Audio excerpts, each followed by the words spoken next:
Hello students, welcome to our class. I hope you all are fine.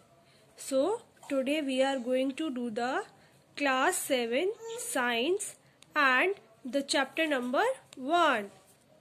And the name of the chapter is Nutrition in Plants. Students, now we have understood that how the plants make their food and what are the different types of mode of nutrition. In previous class, we were doing heterotrophic mode of nutrition, and in that I have explained that what are saprotrophs with example and what are symbionts or symbiotic plants in brief.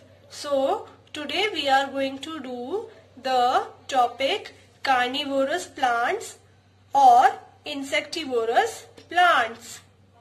Now students, we know that there are some plants, they are heterotrophic in nature and they are getting their nutrients from the other plants or from the other organisms. Now we will know about the insectivorous plants. Actually they are the green plants, but they can do the photosynthesis also, but they are not able to get all the essential nutrients because they grow in the soil which is lack in mineral nutrients, especially nitrogenous nutrients, right? So insectivorous plants are green plants, and as they are green, so they can do the photosynthesis also, but they grow at the place where the soil is deficient in nitrogen or in minerals like nitrogen. So to fulfill the need of nitrogen, these insectivorous plants trap the insects and eat them. As these insectivorous plants are trapping and eating the insects, and that's why we call them as carnivorous plants. So insectivorous plants are also known as carnivorous plants. As we all know that leaves do the photosynthesis mainly, but in insectivorous plants, their leaves are modified into the special kind of structure which helps them to trap the insects. Now let's read it. So they are the green plants that are able to make their own food, but they grow in soil that lack mineral nutrients, especially nitrogenous nutrients. So what are the examples? Examples are pitcher plant, sundew and Venus fly trap. Here is the picture of pitcher plant, right? So let us understand about the pitcher plant in brief. So the leaves of the pitcher plant are modified into a tubular pitcher-like structure with a lid, right? So see here, it is the leaf of pitcher plant. It has the lid also, and in the base here they have sweet digestive juices. As they have sweet digestive juices at the bases, so they will attract insects. Insects will go in them to take that sweet digestive juice. Now actually the insect has came to the trap, pitcher-like structure. Then in the leaf inside there are the downwards hairs, and these hairs do not allow the visiting insects to escape, and once the insect will go to the digestive sweetie juice, insects will get digested here, and once the insects will digested here, then they will absorb the insects nutrients. So students, now we know that why do we call it a pitcher plant, because they have the modified leaves which is like the tubular pitcher in structure. Now we will see the another example. that is sundew. It is the picture of sundew. Sundew is also a insectivorous plant. Now, in case of sundew, the leaves of sundew are covered with numerous sensitive glandular hairs. See here, they are the sensitive hairs, glandular sensitive hairs, which glitter in the sun as a dewdrops, and these hairs glitter in the sunshine as the dewdrops. So when the insects are coming in sundew plants, then the insects are getting trapped in these hairs and they are entangled and killed here, and after that the nutrients will get absorbed by the plants. I hope the content is clear to you. Now we will see the another example, that is Venus flytrap. So here is the picture of Venus flytrap. Venus flytrap has the modified leaves, and the leaves have two lobes. Leaves has the hair also. You can see here that 1 and 2 there are the lobes of the leaf, and on that lobes there are the hairs. So once the insects are coming here on the hairs of the leaf, then the lobes of the leaves will get closed and insect will trap in the lobes of the leaves. Now the insects will kill here and digested here, and their nutrients will get absorbed by the plant.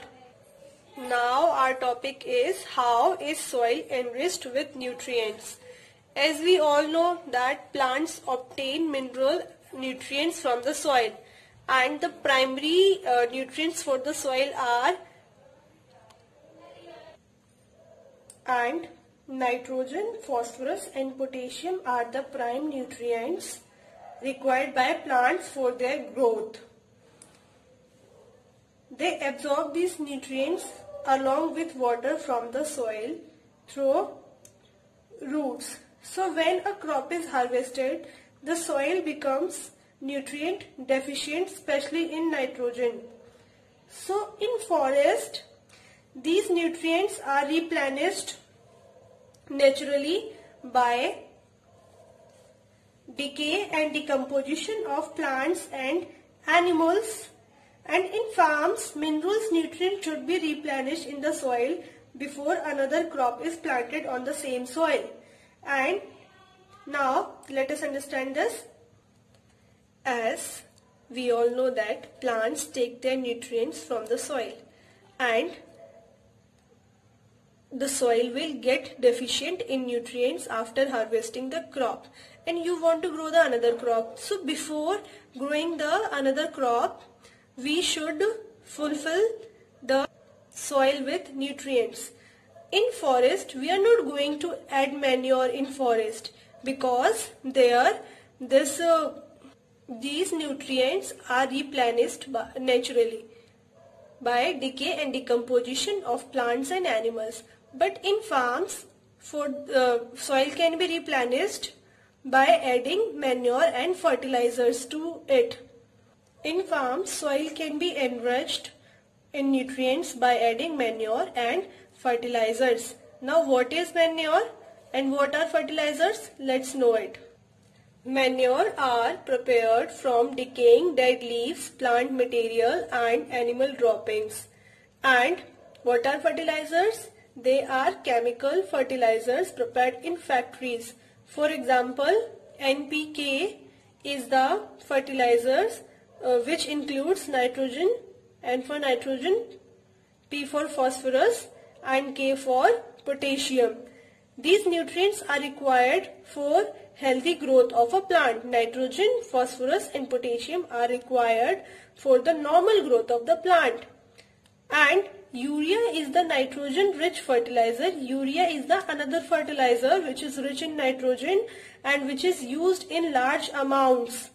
And it also comes from the urine of animals. From where the urea comes? Urea comes from the urine of the animals. Now, enriching soil with nitrogenous nutrition by the growth of leguminous crops. In the previous class, I have told you that in the roots of leguminous crops, the rhizobium bacteria is present, which is in symbiotic relationship with the leguminous crops. So here this rhizobium bacteria helps the plants by providing the nitrogen in the usable form. Actually, nitrates and nitrites are the usable form in which plants can use the nitrogen. So by the growth of leguminous crops, nitrogen can be increased in the soil. The quantity of the nitrogen can be increased in the soil because there is a symbiotic association between the leguminous crop and the rhizobium bacteria. That's all about this chapter. Our chapter first is over now, and I hope students the content is clear to you. In next class I'll meet you with the new chapter, that is chapter number 2, and now let's see some questions to check our understanding. So here is your homework. Question number 1, differentiate between autotrophs and heterotrophs. Question number 2, how is soil enriched with nitrogenous nutrients? Question number 3, name the green colored pigment in the leaves that helps in the photosynthesis. And the question number 4 is, what are insectivorous plants? Explain with examples. So that's all about today's class. Very soon I'll meet you in next class for the new chapter. Till then, bye bye and take care.